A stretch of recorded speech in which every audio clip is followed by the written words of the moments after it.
this video I will tell you that how you can add any other language in your laptop or in your computer. So let's get started. First of all, you have to open settings in your laptop or in your computer. After that, you will see this time and language over here.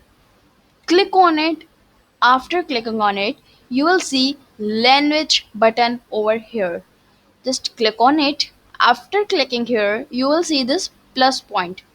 Click on it. Whatever language you want to add in your laptop or in your computer, just write over here in this text bar. For example, I have to write Urdu, so I will just write Urdu over here and I will choose this one. After that, press this next button. Once you click on this next button, just click on install.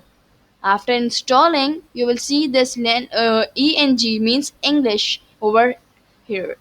Click on it. Once you click on it, so my this Urdu language is also added over here.